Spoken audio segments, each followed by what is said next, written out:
Você está vindo buscar a Deus, correto? Você está vindo adorar a Deus. Você está vindo ouvir uma palavra da parte de Deus. Eu, como pregador, como pastor de vocês, o que eu tenho que fazer? Eu tenho que prestar atenção de como Jesus agia, de como Jesus fazia. E antes dos milagres acontecerem, antes de Deus manifestar o poder dele sobre o povo, Jesus sempre ensinava antes. Jesus sempre trazia uma palavra antes. Até mesmo o Bartimeu, que estava na beira do caminho, ele clamou em cima do ensinamento, em cima de uma profecia, em cima de uma palavra que já havia sido ministrada, já tinha uma profecia que um cego seria curado ali na entrada, ali no caminho de Jericó para Jerusalém. Então já tinha essa profecia. Então quando ele viu que Jesus ia passando, ele se lembrou. Porque os judeus, eles eram muito aplicados, eles são aplicados, muito aplicados às questões de Deus. São muito aplicados. Então, eles com 5 anos de idade, eles já sabem os 5 livros de Moisés. Né? De Gênesis a Deuteronômio. Eles já sabiam tudo. Então, eles já sabiam de todas as profecias, já sabiam tudo.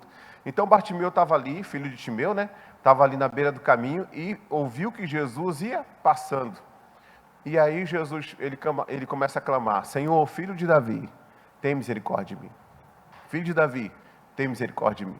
Ele foi lá na genealogia, né, trazendo aí que quem estava passando ali era realmente o Messias. Filho de Davi, tem misericórdia de mim. Você percebe que quando Jesus chama ele, Jesus fala: o que queres que eu te faça? E ele fala: eu quero ver. Jesus fala o quê? Vai, a tua fé? A fé não vem pelo ouvir? Que fé é aquela que ele proferiu? É a fé que ele já, né? Do conhecimento que ele já tinha. A mulher do fluxo de sangue foi a mesma coisa. Zacarias profetizou, né? Que ao tocar nas vestes de um judeu, haveria o quê? Salvação. Haveria cura. Haveria transformação. E quando ela viu que Jesus ia passando, ela lembrou da palavra. E sobre aquela palavra, ela enfrentou a multidão e tocou nas vestes do Senhor. O que Jesus falou para ela? Filha, vá em paz. Filha, a tua fé te salvou. Vá em paz e ser curada desse teu mal. Um homem com a mão mirrada, ele foi restituído, a mão dele como a outra. Mas antes de ele ser restituído, Jesus pregou, Jesus ensinou, e Jesus fez uma coisa muito interessante. Jesus chamou aquele homem para o meio. E aí Deus falou comigo: as bênçãos de Deus estão liberadas para o meu povo, mas é importante que nós preguemos a palavra de Deus, porque pode ser que alguns estão indo para a direita demais, outros pode ser que estejam indo para a esquerda demais. E o que Deus quer? Deus quer que nós estejamos no centro da vontade dele. Então, ao pregarmos a palavra de Deus, Deus vai trazer o seu plano para nós. Deus vai trazer a sua vontade para nós. Deus vai trabalhar os nossos desvios. Amém, Jesus? Deus vai nos advertir, Deus vai nos encorajar, Deus vai falar conosco, Deus vai nos repreender, né? Deus vai dizer: vai nessa força, porque eu sou contigo. Então, quer dizer, ele vai endossar, ou ele vai dizer não, ou ele vai trabalhar na vida de cada um de nós. Tudo isso é o quê? Tudo isso é Deus trazendo a gente para o meio, trazendo a gente para o centro da vontade dele. A vontade de Deus é que nós estejamos no centro da vontade dele. E isso ele faz por meio do quê? Por meio da sua palavra. Então, seja qual for a mensagem que Deus mandar, né? Ou se Deus, né, como aconteceu com minha pastora, a pastora Maria José, ela ficou 1 mês pregando a mesma mensagem. 1 mês. 1 mês ela pregando Isaías 61. 1 mês ela pregando Isaías 61. 1 mês. Só falando de Isaías 61. 1 mês. Como Deus operou naquele mês. Como Deus se manifestou naquele mês. Por quê? Porque Deus queria alcançar toda a igreja com aquela palavra. E Deus fez grandes coisas. Deus fez grandes obras através daquela ministração. Então, qual seja a mensagem, a palavra, se você já ouviu ou se você não ouviu, Deus sempre quer trabalhar em cada um de nós, nos trazendo para o meio, nos trazendo para o centro da vontade dele. Porque foi no meio que Jesus falou: estica a sua mão, estica o seu braço, estica a sua mão, estende a sua mão. Na hora que ele estendeu a mão dele foi restituída. Não foi nem lá onde estava, nem lá, foi no meio. A mesma coisa aquela mulher, 18 anos, ela andava encurvada. Jesus entra na sinagoga e começa a ensinar. E aquela mulher está lá, presa por um espírito de enfermidade há 18 anos. Jesus termina de pregar, olha e vê fé naquela mulher. Jesus vem e chama aquela mulher. Jesus libera uma palavra para ela e diz assim: mulher, você está livre da tua enfermidade. Só que ela ainda estava encurvada. Mas antes veio a palavra. E ela, mesmo encurvada, ela recebeu, ela creu. Jesus tocou nela e ela se endireitou. Eu não sei, irmãos, se você está no meio, se você está se inclinando muito para a direita ou muito para a esquerda. A Bíblia fala para a gente não olhar nem para a direita, nem para a esquerda. A gente tem que procurar viver o meio, procurar o centro da vontade de Deus para nós. Por quê, pastor? Porque nós estamos nessa terra de passagem. Quem está de passagem aqui? Nós estamos nessa terra de passagem. Lembra da parábola do bom samaritano? Que o sacerdote saía da cidade, estava vindo da cidade de Jerusalém para Jericó. O levita também, da cidade de Jerusalém para Jericó. Mas aquele bom samaritano, ele vinha de viagem. Ele estava ali de passagem. Ele não fala de onde que ele estava vindo e nem para onde que ele estava indo. Só mostra que naquele trajeto, quando ele passou ali entre Jerusalém, perto de Jericó, quando ele passou naquele trajeto, ele fez algo nos ensinando, que é aquilo que nós devemos fazer nessa nossa caminhada aqui nessa terra. Deus tem um propósito com a gente. Deus tem um plano para a gente. Se você ainda não sabe o que Deus tem para você, é só você buscar a Ele que Ele vai falar. Porque em Jeremias 29:11 diz: bem sei eu os pensamentos que tenho a vosso respeito, diz o Senhor. Então Ele sabe tudo que Ele tem para nós.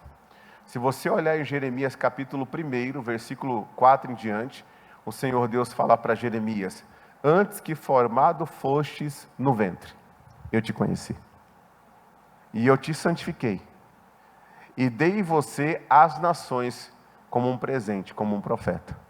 Alguém que vai falar da minha parte. Então, Deus tinha esse plano para ele antes que ele fosse concebido. Antes que ele fosse formado. Vou mais além.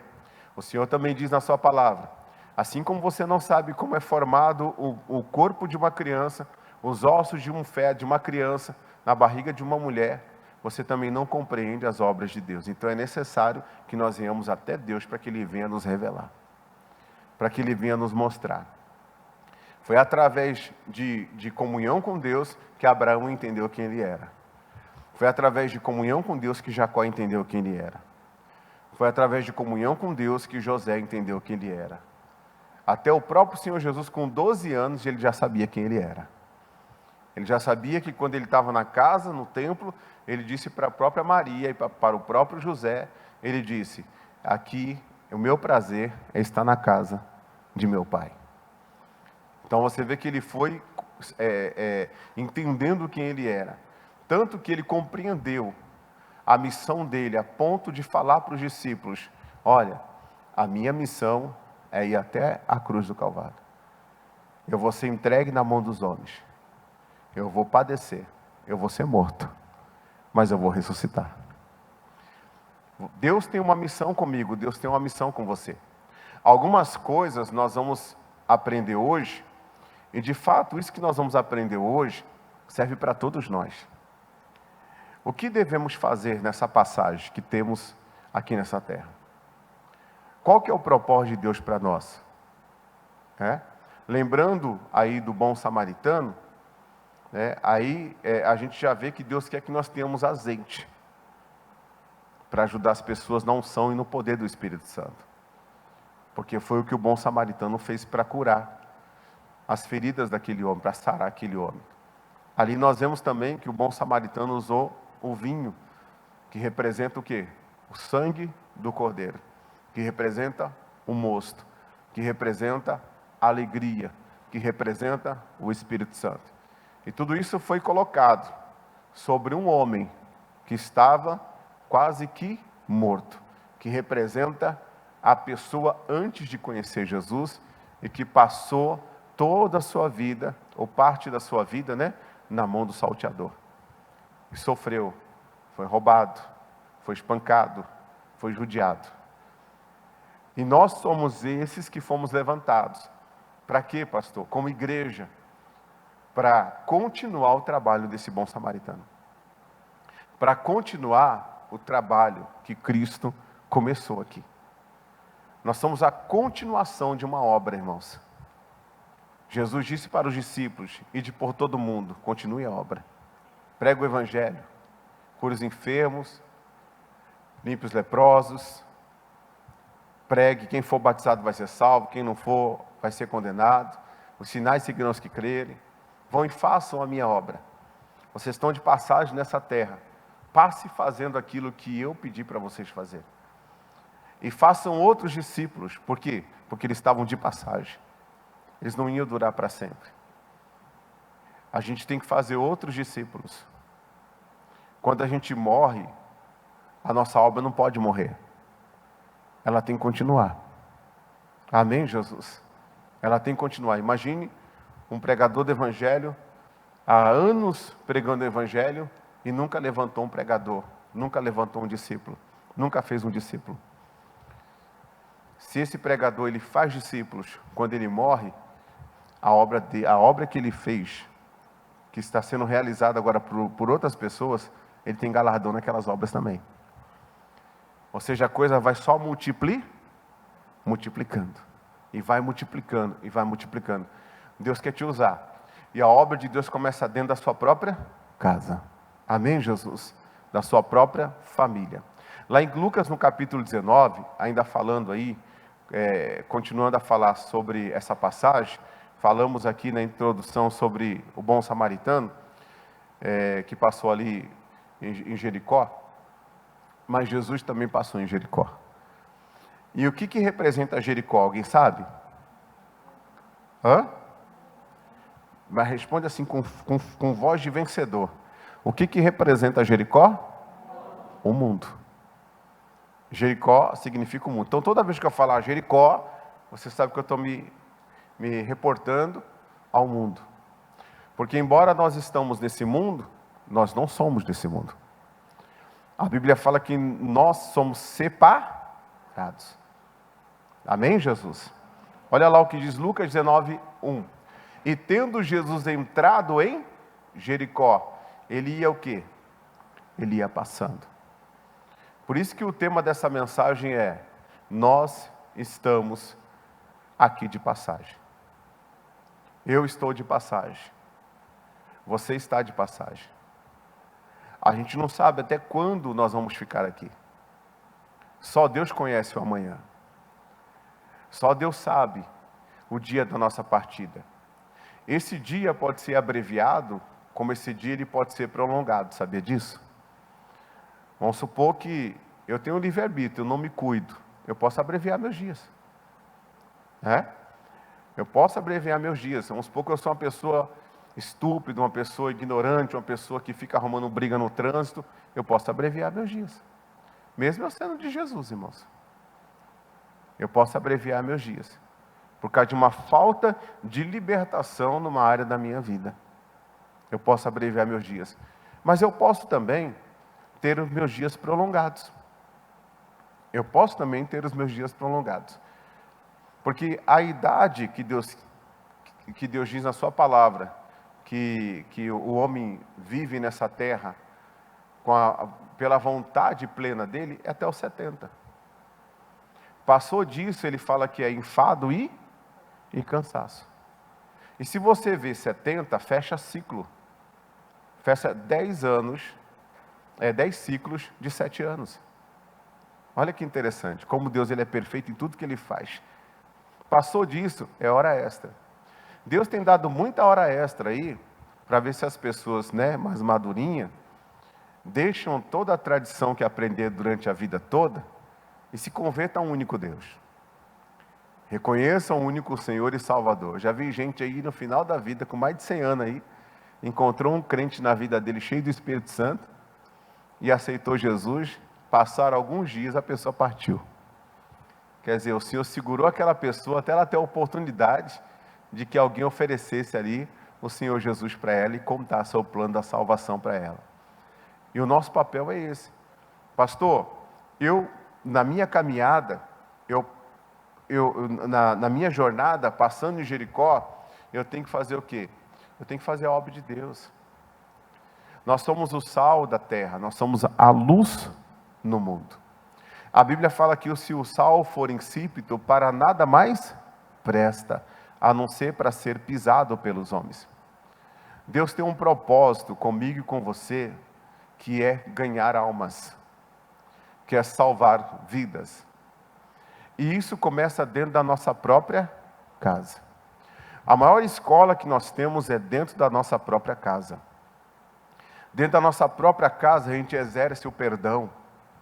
Dentro da nossa própria casa a gente exerce a temperança, a gente tem que exercer o domínio próprio.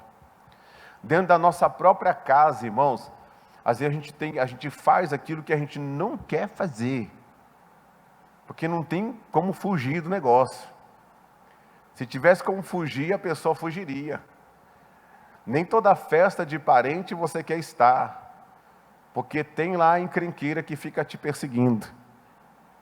Mas você vai, porque é a sua família. Se não fosse, você não iria. Mas você vai, porque você é cristão. Você vai porque você é luz no meio das trevas. Você vai porque você é sal na terra. Então você vai. O treinamento que um homem tem em relação à sua esposa tem em relação ao seu esposo. Tudo isso faz parte da nossa jornada aqui, da nossa passagem aqui. E a gente tem que passar fazendo, sim, de fato, a vontade de Deus. Agora, antes de falar sobre essa parte, até mesmo passando para outra parte, nós devemos entender que o cristão ele não consegue ter sucesso se ele não destruir Jericó. O capítulo 6 de Josué fala que Jericó foi destruída. Responda para você, dentro de você, só para você. Você já destruiu o mundo e que aquilo que no mundo há de dentro de você? Você já destruiu? Por que alguns cristãos, eles não conseguem ter sucesso na sua jornada, na sua caminhada com Deus?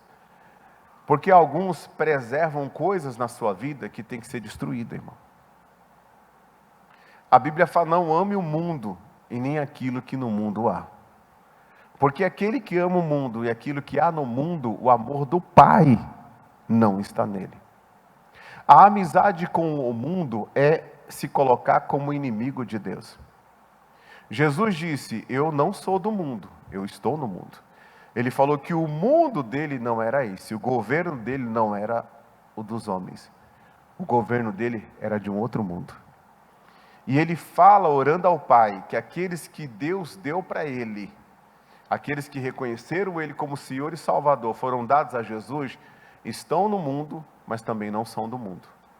E se entenderem isso e colocarem o reino de Deus em primeiro lugar, o Senhor diz, eu acrescento tudo para eles.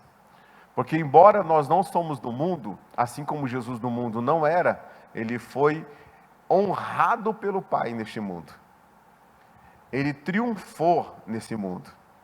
Ele venceu nesse mundo. Mesmo quando as pessoas achavam que ele estava perdendo. Mesmo quando as pessoas já acharam que ele estava morrendo. De fato, a história dele tinha acabado. Ali ele estava tendo a maior vitória da vida dele. A maior vitória do reino dos céus. Ali ele estava derrotando Satanás completamente. E resgatando a minha vida. E resgatando a sua vida. Para que nós dessemos valor a isso. Fôssemos gratos a ele. e para que nós seguíssemos nesse mundo fazendo o bem, cheio do Espírito Santo, para que um dia pudéssemos aí reinar toda a eternidade com Deus.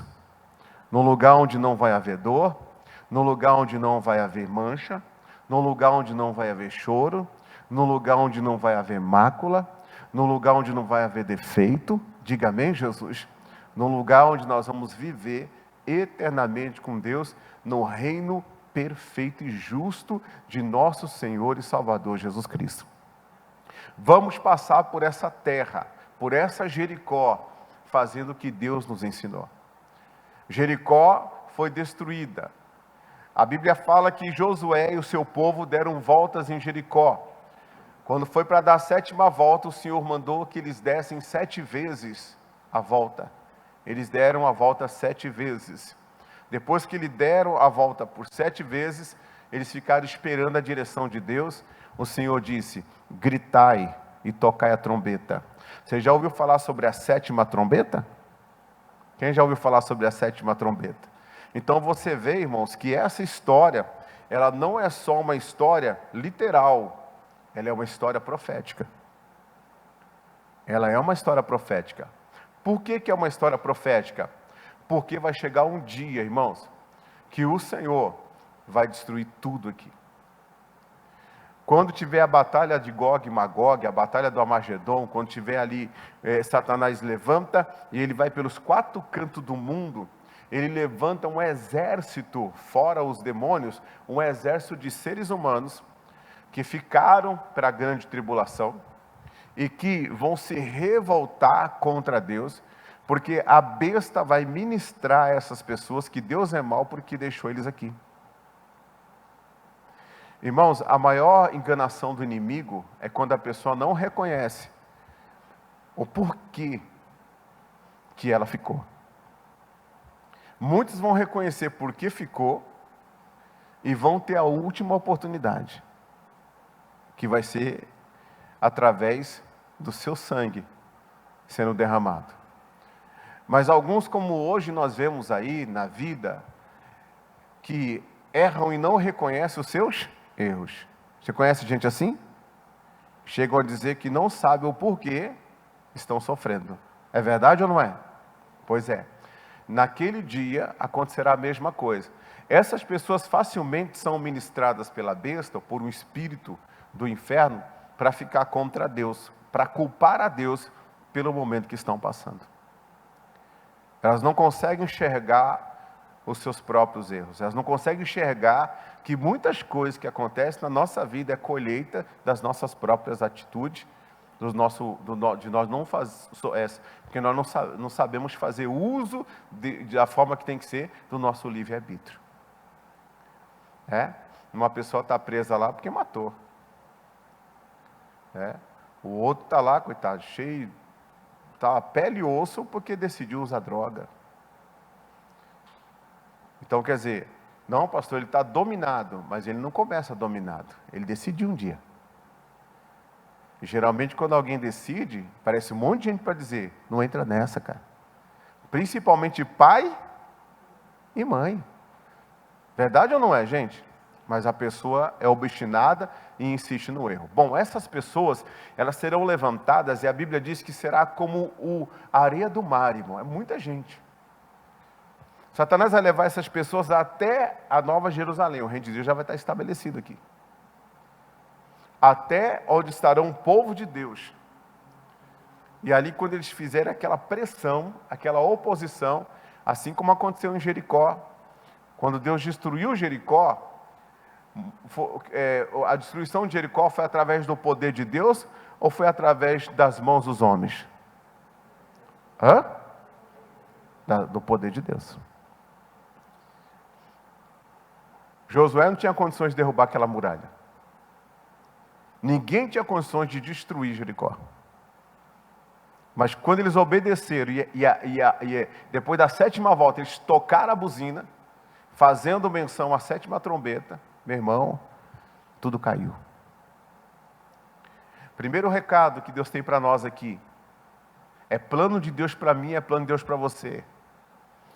Destrua Jericó. destrua o mundo de dentro de você. Ah, então, pastor, eu não posso sonhar mais? Não é isso que eu estou falando. As coisas listas, as conquistas, as bênçãos, Deus tem para o justo. Ele vai acumular sobre a sua cabeça. Você tem que destruir o pecado de dentro de você. Tudo aquilo que é do mundo, aquilo que no mundo há, que não é de Deus, não poupe dentro do seu coração. Não poupe. Você pode observar, irmãos, quando o povo saiu do Egito, Deus mandou quantas pragas lá para o Egito? 10 pragas. Não foram 10 pragas? E aí, quando Deus mandou as pragas, vinha a praga, e aí o coração de Faraó amolecia, não era? Será que Deus mandou a praga para o coração do Faraó amolecer? Para liberar o povo logo? Ele mandou a praga, sabe para quê? Para o povo de Deus não querer ficar mais lá. Sabe por quê, irmãos? Porque o coração de Faraó estava já liberado, ele já tinha liberado a turma. Só que o próprio Deus vinha e endurecia o coração dele. Aí ele segurava o povo mais ainda. E o povo já queria, ir embora. Por que o povo queria ir embora? Porque a terra já estava com praga. Isso foram por 10 vezes. Agora, irmãos, mesmo o povo saindo depois de tanta praga que eles viram lá no Egito, você observa na Bíblia que eles no coração desejam voltar. Então tem gente que saiu do mundo, mas o mundo ainda não saiu de dentro dele. Destrua o mundo de dentro de você. Arranca o mundo de dentro de você. Destrua Jericó. A palavra de Deus mostra Saul. Saul foi levantado por Deus. Saul foi ungido por Deus e foi enviado para destruir os amalequitas. E Deus falou: não quero que você poupe nada, destrua tudo. O Saul foi como se fosse ali fazer a vontade de Deus, mas quando ele chega lá, ele vê aquilo que olha para mim, que os amalequitas tinham. A riqueza dos amalequitas. O que ele faz? Ele vai e destrói tudo que é vil e desprezível. Mas ele não destrói tudo. Ele poupa o que ele não deveria de poupar. Irmãos, a pornografia, destrua da sua vida isso, se você está nesse pecado. A bebida, a embriaguez, destrua da sua vida. A desobediência, destrua da sua vida. A infidelidade conjugal, destrua da sua vida. Destrua. A moda que tem agora é de mandar nudes. Se você tem isso, destrua da sua vida. Porque se você não destruir, isso vai destruir você.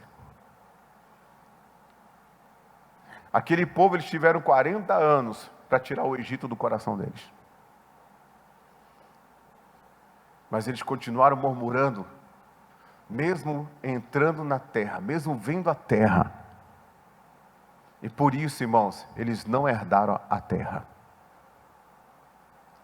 Destrua. Pastor, aquela mulher é muito bonita, mas não é a sua mulher. Aquele homem ali, mas não é o seu. Destrua isso dentro de você. Porque se você não destruir, isso pode destruir você. Pode destruir a sua comunhão com Deus. É plano de Deus que nós passemos por Jericó. Mas nós não podemos ter Jericó dentro de nós. Nós entramos em Jericó, mas Jericó não pode estar mais dentro da gente. A ponto de você poder ser enviado por Deus para qualquer lugar nesse mundo. Qualquer lugar nesse mundo. Porque a Bíblia que é pregada no Brasil é a Bíblia que é pregada no mundo inteiro. E você não se basear em cultura do país tal, em cultura do país tal, em cultura do país tal, para ferir a palavra de Deus. Porque aqui, pastor, nesse lado do mundo, os crentes aqui fazem isso. Os crentes aqui fazem aquilo diferente do Brasil. Já que eu estou do lado de cá, então eu vou fazer também. Você já conhece. Destrua Jericó completamente. Onde você estiver, seja luz, seja sal. Sirva a Deus, agrade a Deus. Quando eles entraram em Jericó, eles tinham uma palavra. Qual que era a palavra? Não tome nada de Jericó, porque tudo está amaldiçoado. Não foi isso que ele falou? E quando eles entraram em Jericó, olha o que diz o capítulo 7 de Josué. Olha só o que diz. O capítulo 7 de Josué. Olha só.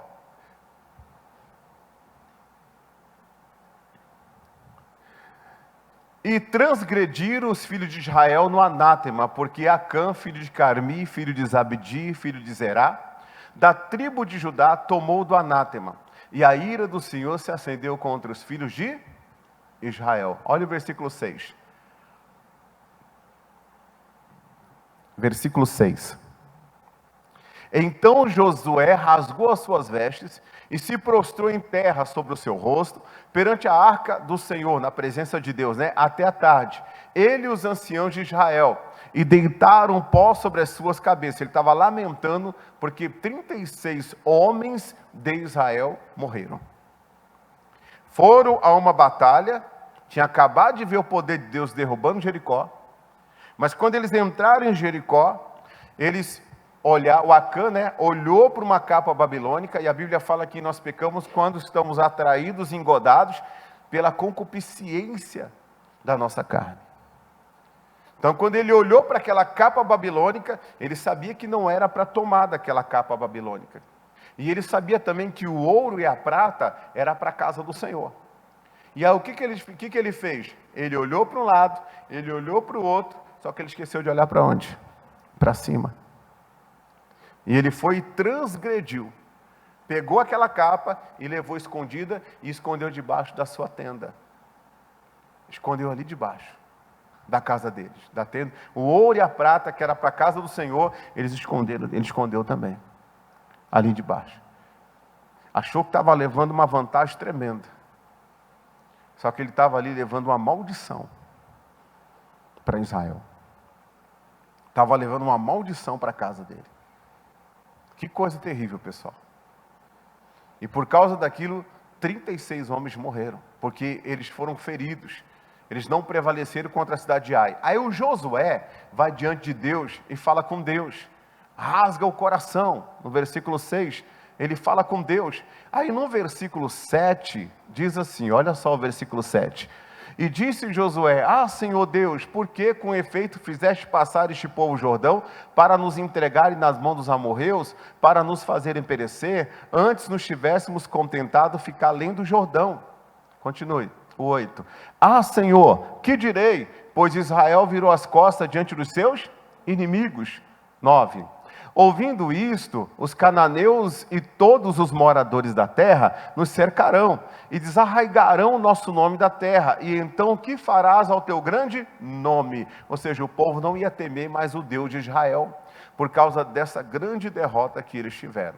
Então ele foi até Deus e falou, Senhor, o que está acontecendo? O Senhor nos desamparou? O Senhor nos entregou na mão dos inimigos? O que está acontecendo? Nós passamos por Jericó, nós estamos agora avançando, estamos diante de uma luta, cidade de Ai, uma cidade pequena, e nós perdemos a batalha, nós fomos envergonhados. Por que nós estamos sendo envergonhados? Nós somos o povo de Deus, nós somos o povo de Israel. Aí o Senhor pega e fala para ele no versículo seguinte, olha só, no versículo 10.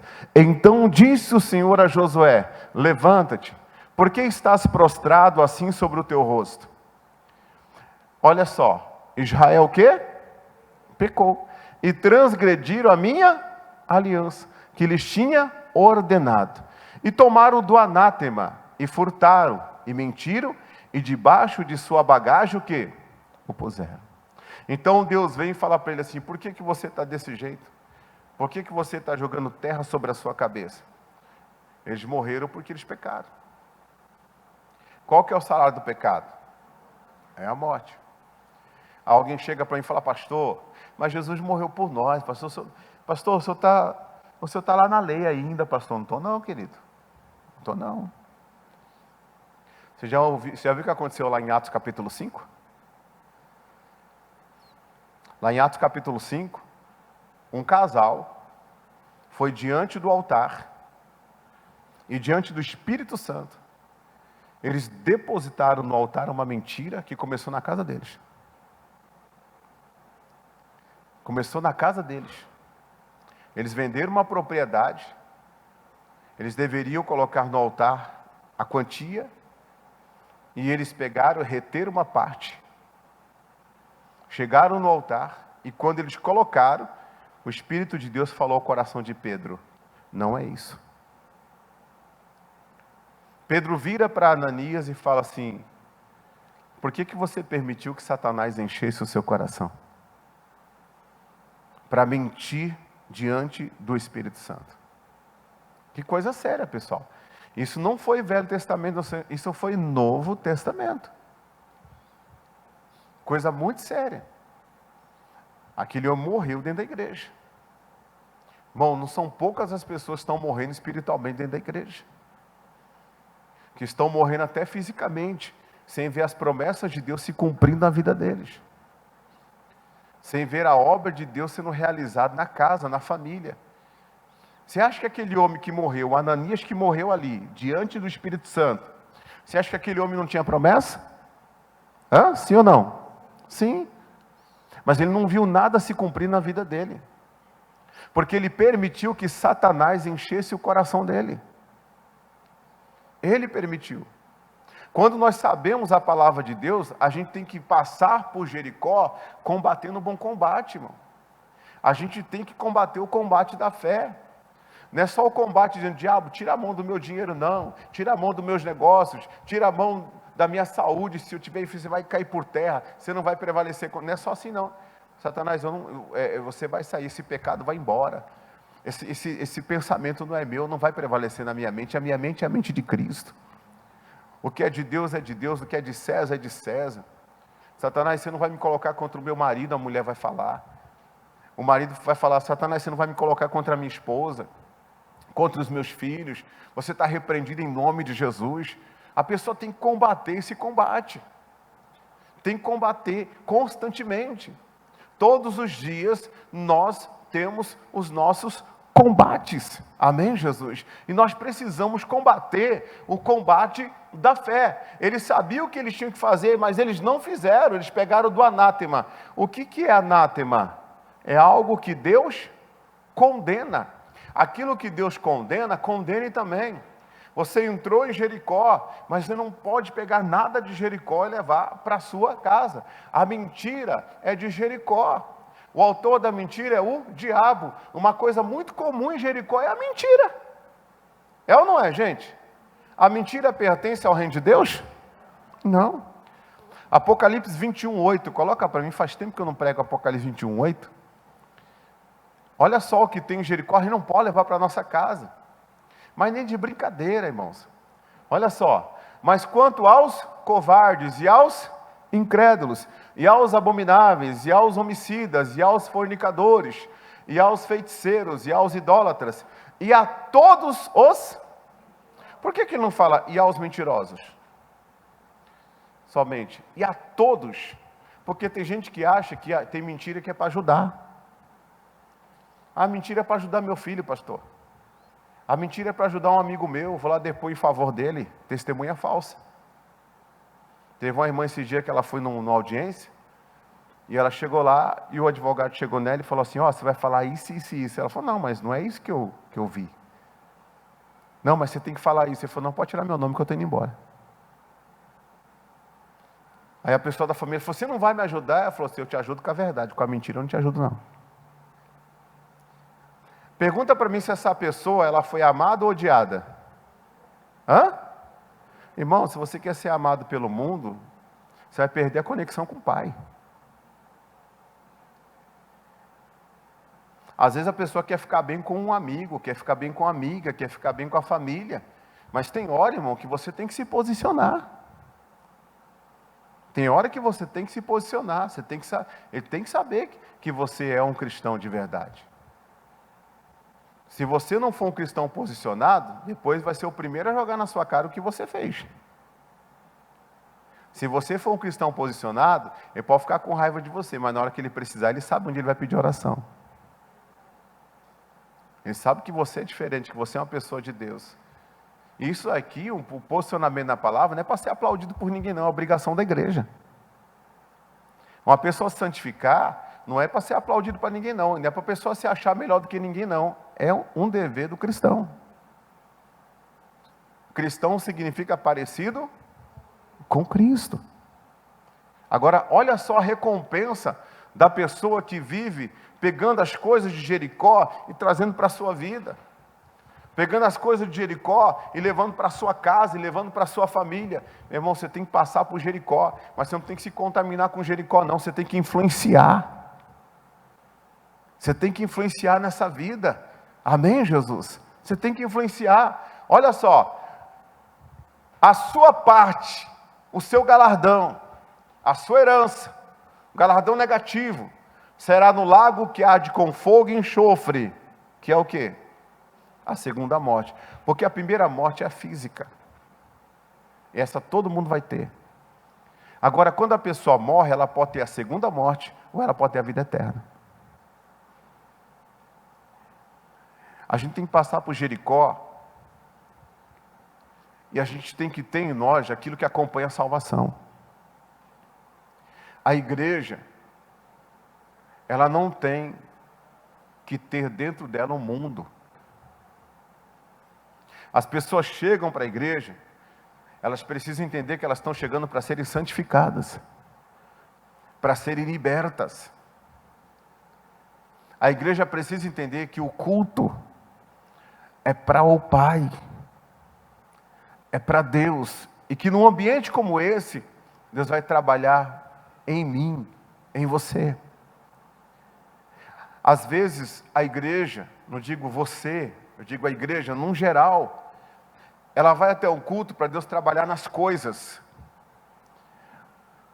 Aí Deus vem e trabalha em nós. Eu não vim na igreja para ser cheio do Espírito Santo. Eu não vim para a igreja para ser batizado pelo Espírito Santo. Eu não vim para a igreja para aceitar Jesus. Eu vim para a igreja porque eu estava bebendo muito e eu já estava fazendo coisa que eu não lembrava mais, com 17 anos, 18 anos. Só que quando eu cheguei na igreja, graças a Deus, eu encontrei alguém que pregou sobre o céu e sobre o inferno para mim. Eu encontrei alguém que falou para mim da obra que Jesus fez por mim na cruz do Calvário. Porque até então, eu só assistia aquele filme lá na semana de Páscoa. Sabe aquele filme? A Paixão de Cristo? Era o que eu sabia da igreja. Na semana de Páscoa, vinha aquele filme, a gente olhava aquilo lá, tal, que bonito, nossa, sofreu, nossa, por mim, tal, mas não sabia de nada. Quando eu soube na real o que Deus fez por mim, eu falei, eu preciso me despojar do velho homem, eu preciso me despojar de todo anátema que eu peguei no mundo e coloquei na minha vida. E foi fácil? Não é fácil. E no início, é igual você fazer regime. Não sei se você já fez regime. Mas se você vai fazer um regime, no início é a coisa mais difícil que tem. É muito difícil. Você tem um hábito já. Você está acostumado já com aquele tipo de vida. Aí de repente você vai mudar o seu hábito. E quando você começa a mudar o seu hábito, é muito complicado. O seu corpo fica pedindo aquilo. Você fica num conflito constante, até que chega uma hora que você consegue controlar, que você consegue dominar. E é nessa hora que o Espírito está prevalecendo, porque você consegue mandar nas suas vontades, você consegue mandar nos seus desejos, você consegue mandar na sua carne, e esse tem que ser o alvo de todo cristão, esmurrar a sua carne, colocar a sua alma à servidão do Espírito, que é conectado com Deus pelo Evangelho, gente, pela palavra de Deus. Eles foram derrotados, irmãos, porque eles foram contaminados por aquilo que tinha em Jericó. Não se contaminem com aquilo que tem em Jericó. Não se contamine com aquilo que tem em Jericó. Jesus quer que a sua igreja volte ao primeiro amor. Jesus quer que a sua igreja pare de ficar relativizando as coisas. Pare de ver o pecado como uma coisa normal, porque nunca vai ser normal. Deus odeia o pecado. Deus odeia o pecado. Deus odeia o pecado. Não veja como algo normal. Não deixe a sua vida se habituar àquilo, porque você vai se afastar de Deus. O pecado, ele arranca as suas forças. O pecado faz você não ter vontade de ir na igreja, não faz você não ter vontade de orar, faz você não ter vontade de ajudar a obra, faz você não ter vontade de ajudar as pessoas. O pecado neutraliza o cristão. O pecado separa a pessoa de Deus. Separa completamente. O pecado tem uma recompensa que é a morte. E se a pessoa não tirar o pecado, não se arrepender do pecado, não mandar o pecado embora, o que pode acontecer? O pecado, o salário do pecado, a consequência vai alcançar essa casa, irmãos. Não brinque com o pecado, igreja. Não brinque com o pecado. O salário do pecado é a morte, é a desobediência. Traz problemas para a gente. É plano de Deus que nós passemos por Jericó, mas que destruamos Jericó de dentro de nós. Nós passemos por Jericó e não pegamos nada de Jericó para trazer como maldição para a nossa vida. Nós não temos que adquirir maldição, nós temos que liberar bênção e adquirir bênção dos céus sobre a nossa vida. Deus levantou a igreja para ser bênção nessa terra. Foi para isso que Deus levantou a sua igreja. Outra coisa que a gente tem que fazer, quando a gente passa por Jericó, passa por essa vida, a gente tem que passar por essa vida adorando a Deus. Porque em Mateus 4:8 fala que ali em Jericó tem um monte onde Jesus estava sendo tentado no deserto e o diabo pegou Jesus, colocou naquele monte e mostrou a glória dele. Falou: se você se prostrar e me adorar, tudo isso eu vou te dar. Não queira nada desse mundo se você tiver que servir ao diabo. Não queira nada desse mundo se você tiver que se prostrar e ser servo de Satanás. Não queira nada nesse mundo. Não queira nem um realzinho a mais no seu bolso, se não vier das mãos de Deus. Se não vier das mãos de Deus, não queira. Não queira. Imagine que uma pessoa chegar para mim e falar: pastor, eu tenho um dinheiro aí, mas esse dinheiro não é limpo, esse dinheiro é sujo, e eu quero te dar esse dinheiro para você pregar o evangelho. Eu não quero. Deus não precisa de coisa errada para promover o reino dele. Deus não precisa. Mas aí, pastor, você vai ficar aí, nessa aí até quando? Se for para ficar nessa, até o dia que Jesus me levar, eu fico nessa. Mas eu quero cumprir o propósito de Deus na minha vida. Eu não quero ser servo do diabo de jeito nenhum. Quando o diabo chegou para Jesus, falou assim para ele assim: ó, em Jericó isso, hein? O deserto ali. Foi em Jericó que aconteceu isso. Chegou para ele e falou assim: ó, tu é filho de Deus, manda que essas pedras se transformem em pães, porque você está com fome. Você pode observar que o diabo, ele trabalha nas nossas necessidades. Você está com fome. E Jesus falou o quê? Nem só de pão viverá o homem, mas de toda a palavra que sai da boca do Senhor. De toda a palavra que sai da boca de Deus, viverá o homem. Meus irmãos, quando Jesus virou para Satanás, falou: vai-te, Satanás, porque nessa passagem que eu tenho nessa terra, Somente a Deus eu vou adorar, e somente a Ele eu vou servir. Satanás foi embora e deixou. Por que Satanás não tem deixado muita gente?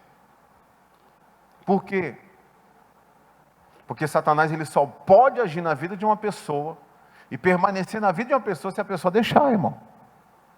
Mas se a pessoa servir a Deus, ele não consegue ficar. Ele não pode ficar. É insuportável para ele a luz que vai brilhar através da sua vida. Tiago 4,7, coloca para mim. Tiago 4,7. Temos que passar por Jericó servindo a Deus, se sujeitando a Deus. Olha só, sujeitai-vos, pois, a Deus. Resistir ao diabo. Olha aí, vê se ele fica. Ele vai fugir de você. Ele vai fugir de você. Aleluia! Ele não consegue, ele não pode. Ele não suportará a luz que vai brilhar através da tua vida. Porque essa luz que você vai brilhar não é a sua luz, mas é a luz que ele trouxe. E que ilumina todo homem que vem ao mundo. Que rejeita as trevas, para que as obras de Deus sejam manifestas através dessa pessoa. Passe por Jericó adorando a Deus. Passe por Jericó servindo a Deus. O diabo vai mostrar coisa nesse mundo, irmãos, e não vai ser pouca coisa não. Rejeite o que tem que rejeitar sem arrependimento, porque Deus tem o melhor para você. Mas pastor, não aconteceu nada. Mas pode ter certeza de uma coisa, meu irmão, o que eu não te pagar aqui, eu te pago quando eu voltar, ele falou. E aquilo que os olhos não viram,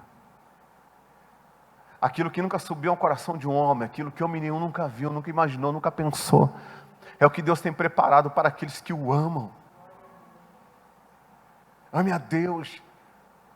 Eu preciso, irmãos, nessa geração, nesse período difícil que nós estamos passando, crítico, onde a gente vê muita gente pregando tanta coisa, irmão, fazendo apologia a uma vida de pecado. Eu preciso, irmãos, em nome de Jesus, como ministro, como pastor, como pregador do Evangelho, eu preciso, como servo de Cristo, eu preciso trazer a igreja para os céus.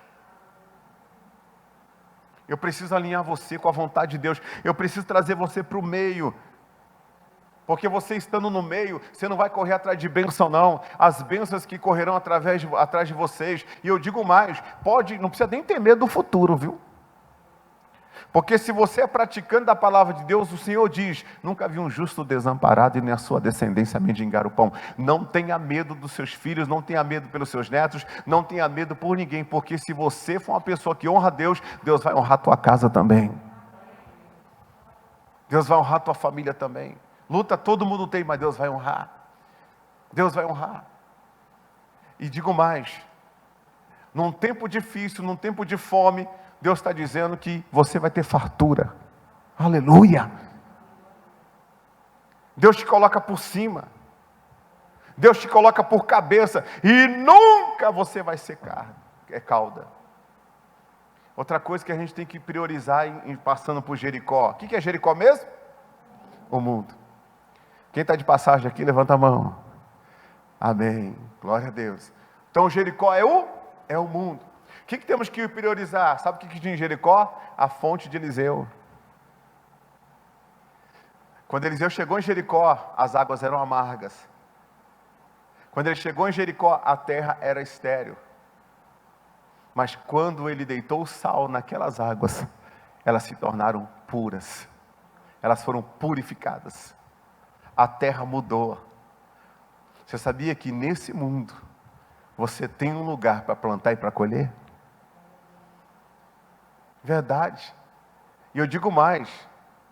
Nesse mundo, embora Deus não quer que você Deus não quer que você contamine esse mundo, mas nesse mundo, Ele vai fazer o que fez com Jesus lá. Ele traz os anjos no deserto, em Jericó, para servir a Jesus. Porque Jesus servia a Deus. Trouxe. Tem anjo que vai visitar a sua casa. Tem anjo que vai visitar o seu celeiro. Tem anjo que vai visitar seus filhos. Tem anjo que vai visitar o seu marido. Tem anjo que vai visitar o seu ministério. Deus vai enviar os anjos para visitar você nessa sua passagem em Jericó. Amém, Jesus? Porque você passa por Jericó servindo a Deus. Porque você passa por Jericó fazendo a vontade de Deus. E de todo o seu coração você adora a Deus. Você passa por Jericó bebendo da água purificadora. João 15:2, pela palavra que eu vos tenho dito, vós estáis limpos. Você vai estar sempre como a corça, voltando para beber um pouquinho de água. A corça ela não bebe muita água, mas ela está sempre bebendo água. Por quê? Porque se ela não beber água, ela começa a exalar um cheiro que atrai o predador. Irmão, o cristão que não lê a Bíblia, o cristão que não ora, o cristão que não jejua, o cristão que não tem uma vida ativa espiritual com Deus, ela começa a exalar um cheiro que atrai o predador. Mas o cristão que tem uma vida com Deus, ele brilha tanto, ele brilha tanto, ele brilha tanto, que o predador tem que ficar distante, porque ele não suporta a luz e nem o perfume de Cristo que existe na vida desse cristão, que existe na nossa vida. Passe por Jericó, bebendo das águas purificadoras. E para terminar, onde nós começamos? Em Lucas 19. Volta lá em Lucas 19. Em Jericó, irmãos, tem salvação. Em Jericó tem salvação. Em Jericó tem igreja. Lucas 19, versículo 1. Em Jericó tem salvação. Em Jericó tem igreja. Em Jericó tem que ter arrependimento. Amém, Jesus? Isso. Ó, e tendo Jesus entrado onde? Em Jericó. Ia passando. Continue. Eis que havia ali um homem chamado Zaqueu, e era este um chefe dos publicanos, e ele era o quê? Rico. Continue. E procurava ver quem era Jesus. Procurava ver quem era quem? Jesus. E não podia, por causa do que, gente? Da multidão. Pois era de pequena estatura. Ele não podia ver, queria ver, não podia, por causa da multidão. Você tem que tomar cuidado com a multidão. A multidão, irmãos, tem de tudo. A multidão tem gente boa, a multidão tem gente que está contaminado. Cuidado com a multidão. Muito cuidado. A multidão pode atrapalhar você de ver Jesus. Pode atrapalhar. Muito cuidado com a multidão. Não vou ficar preso aqui, não, mas muito cuidado com a multidão. Continuando. E procurar ver quem era Jesus. E correndo adiante, subiu a uma figueira, né? Um sicômoro, para o ver. Porque havia de passar por ali. Irmãos, eu digo que essa figueira representa hoje o templo físico. Porque é um tal de desconstruir o templo, não, Deus não habita num templo feito pelas mãos dos homens. Aquilo ali é um prédio, e não sei o que tem, e não sei o que tem. Irmão, quem crê que Deus está aqui? Você crê que Deus está aqui? Sim ou não? Sim. Você aprenderia na sua casa o que você aprende aqui? Por que eles querem desconstruir as igrejas? Por que eles querem pregar para que vocês não vão ao templo? Porque nós sabemos que nós somos a igreja. Eu sozinho não sou a igreja, porque eu não formo o corpo de Cristo sozinho. Eu sou membro de um corpo. A igreja está espalhada pelo mundo inteiro. E a igreja pode se reunir, é chamado de congregar. Diga amém, Jesus? Para quê? Para que os governos que Deus levantou, apóstolos, pastores, mestres, evangelistas, qual que está faltando aqui? Pastores, mestres, evangelistas, apóstolos, profetas. Foram levantados para quê? Para edificação da igreja. O que é edificação? É uma construção que vai ser realizada sobre você através dessas pessoas. Se você olhar Atos capítulo 2, versículo 45 em diante, você vai ver que Deus, ele acrescentava a um grupo, chamado de igreja, a um grupo, aqueles que iam se salvar. Então eles se reuniam como igreja. Diga amém, Jesus? Quando Ananias e Safira morreram, eles estavam onde? Reunidos numa igreja. Quem era o líder da igreja? Era Pedro. Se você vê quem fundou a igreja de Éfeso, foi o apóstolo Paulo. Quem imperava naquele lugar em Éfeso era a deusa Diana. Tinha um templo lá, irmão, da deusa Diana, que era um espetáculo. Seria aí uma das maiores maravilhas do mundo. Eles comerciavam as estátuas dela. Paulo chegou lá, alugou um teatro e começou a levar o povo para dentro do teatro. E começou a pregar. E pregava também na rua. E foi reunindo o povo, reunindo o povo, reunindo o povo. Agora imagina isso depois de Cristo. Depois de Cristo, aquele povo, para eles serem igreja, eles tinham que ser alcançados.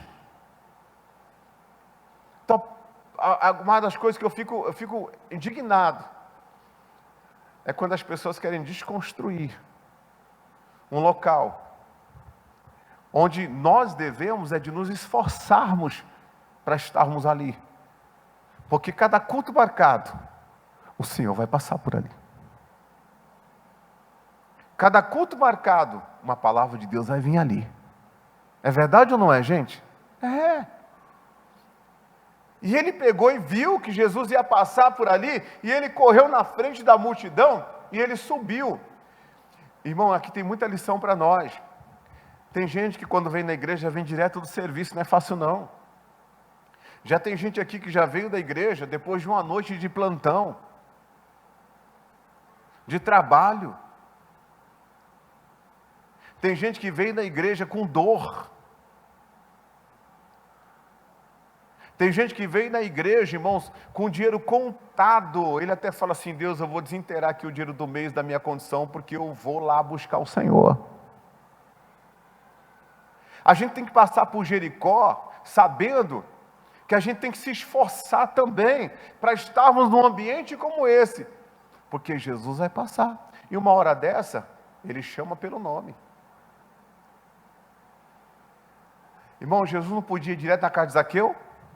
Podia ou não podia? Mas ele passou na figueira antes.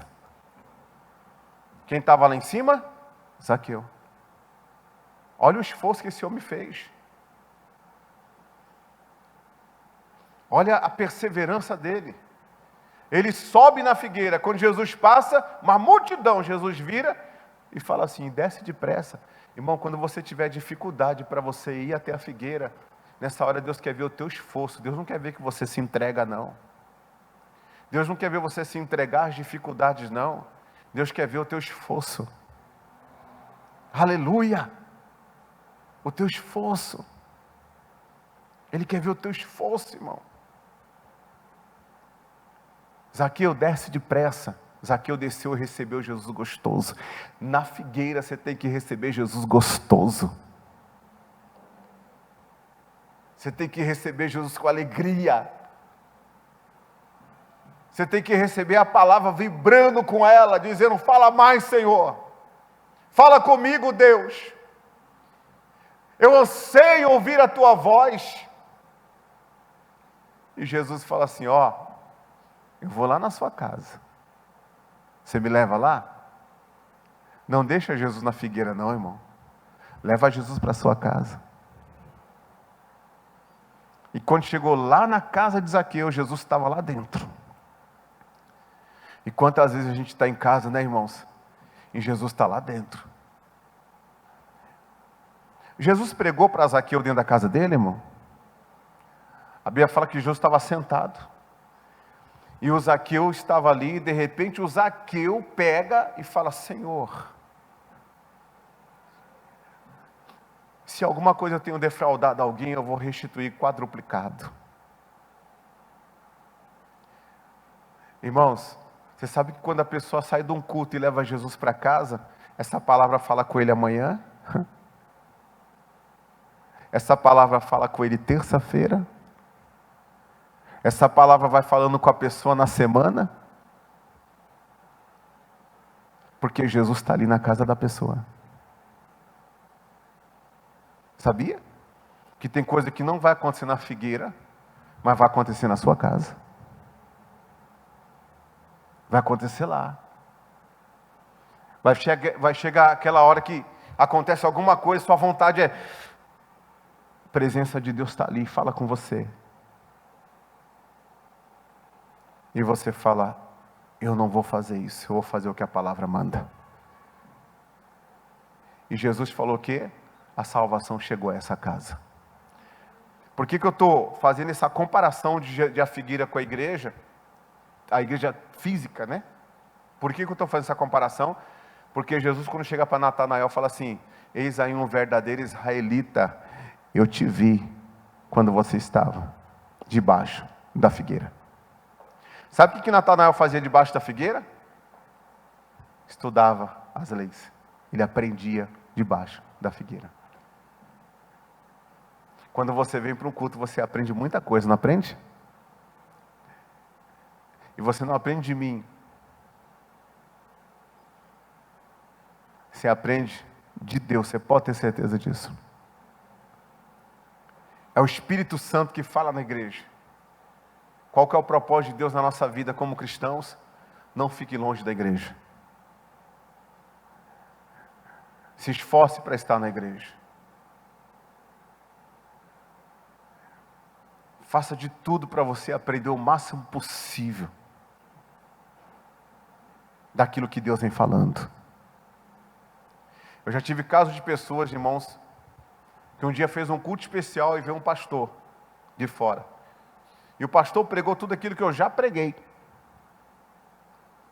E aquela pessoa, por estar sempre ausente, numa guerra tremenda, depois fala, pastor, que culto, hein? Você não sabe, pastor. Deus falou comigo. O que Deus falou com você? Hoje eu entendi, pastor, o poder das palavras, por exemplo. Hoje eu entendi, pastor, que nossa luta não é contra a carne, nem contra o sangue. Eu falei, eu falo isso há 7 anos aqui dentro. Há 7 anos eu falo isso. É decepcionante. Há 7 anos que a gente fala isso. Mas pastor, eu estou sempre na igreja, mas às vezes está fisicamente só. Mas espiritualmente a pessoa está longe. Se esforce para estar na figueira. Se esforce. Porque todo esforço, todo sacrifício, toda a perseverança, tudo que você faz, você está investindo na sua vida espiritual com Deus. E Jesus falou para Maria, que o que Jesus estava dando para Maria, lá na casa de Lázaro, ninguém podia tirar dela. Ninguém. Porque o que Deus dá para nós, através da palavra, ninguém pode tirar. É algo muito mais valioso do que qualquer coisa que a ferrugem corrói, que a ferrugem consome. Priorize a palavra de Deus. Vamos recapitular? Passe por Jericó e destrua Jericó de dentro de você. Passe por Jericó e não tome nada que seja anátema, que Deus condena e leve para dentro da sua casa ou para a sua vida. Passe por Jericó adorando a Deus e servindo a Deus. Você precisa fazer isso. Passe por Jericó como uma corça anseia por água, bebendo da palavra de Deus, para que você não venha exalar um cheiro que atrai o predador. Passe por Jericó fazendo essas coisas. Passe por Jericó subindo na figueira. Passe, porque você vai ter sempre Jesus na sua casa. Você vai ter sempre Jesus na sua família. Você vai ter sempre Jesus ali falando com você. A presença de Deus vai estar sempre com você ali. Não se ausente da presença do Senhor. Jesus ama você. E Ele está nos dando aí um caminho para a gente seguir. Amém, Jesus?